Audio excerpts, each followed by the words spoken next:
Hi, Nick Dogle, North State Law, where we safeguard your professional license so you can get back to business.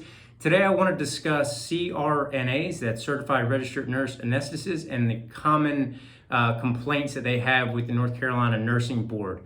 On the Nursing Board's website, they have a list of published disciplinary orders. There's public record, anybody can see them. I went through a list of them to try to find the most common mistakes that were made that led to discipline against CRNAs by the North Carolina Board of Nursing. So I found the next three to be the most common. First one that was the most common, unfortunately, was diverting medication. There are a lot of safeguards in place that track what medication is to be used, how it goes out, to whom it goes out, where it's supposed to be used, and things of that nature.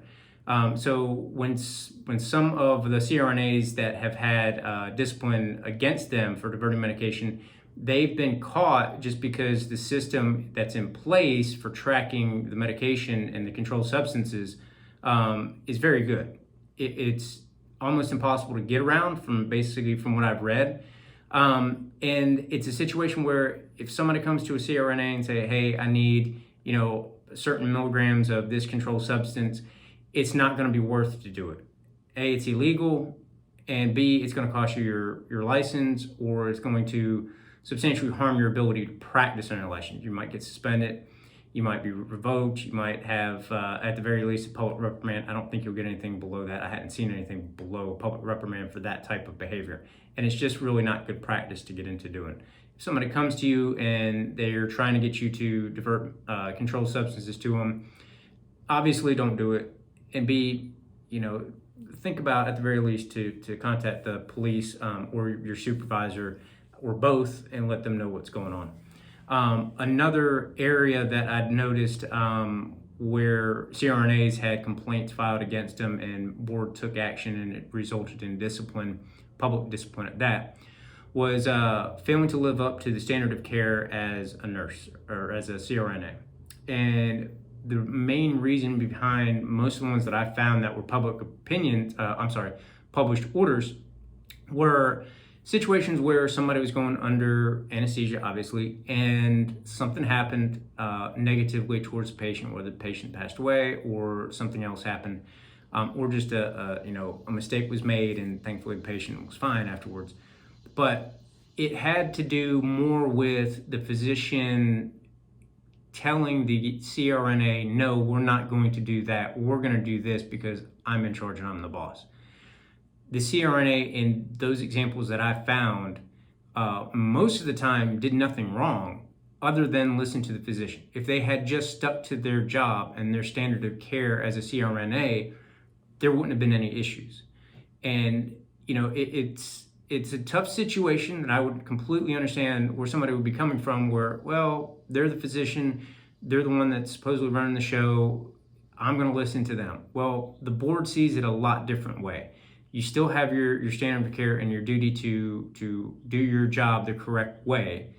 And if you deviate from that or allow a physician to, convince you to deviate from that, you're still on the hook as far as the board's concerned. Now, the physician, they'll have to potentially worry about stuff with the medical board, but for the CRNA, their concern is their license and the patient. First and foremost, obviously the patient. So doing everything that you're trained to do, that you know how to do for optimal patient care is number one. Two, you also have to look after yourself and your license also. So easier said than done, but just stick to your guns, especially when you know that you're right.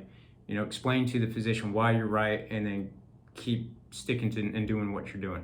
Another thing that I've noticed that had a number of published orders was chemical dependency. There are multiple programs that the Board of Nursing offers. Some are very intensive, some are a little bit less intensive, some end up being public, but 2 out of the 3 are private and they don't end up with a public discipline.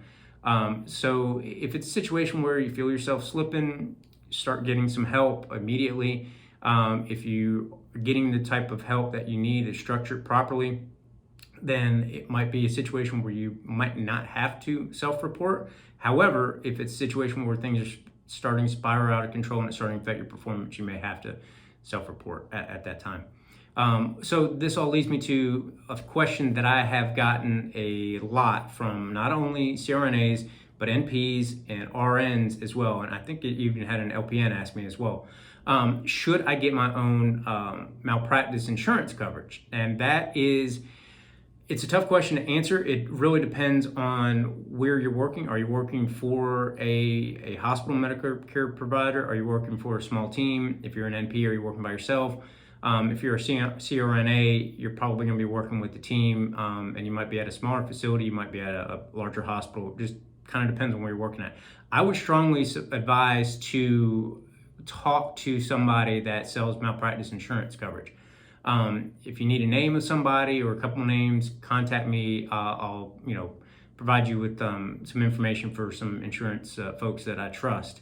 The reason I say at the very least look into it is if say you got a hospital has per occurrence $500,000 policy, okay? They're covering everybody on your team. That includes you, the physician, anybody else that might be on the team. If you got another CRNA or another physician on there, then you got 4 people. So and they're covering everybody, and they're also covering the hospital themselves. So there's a big pie there.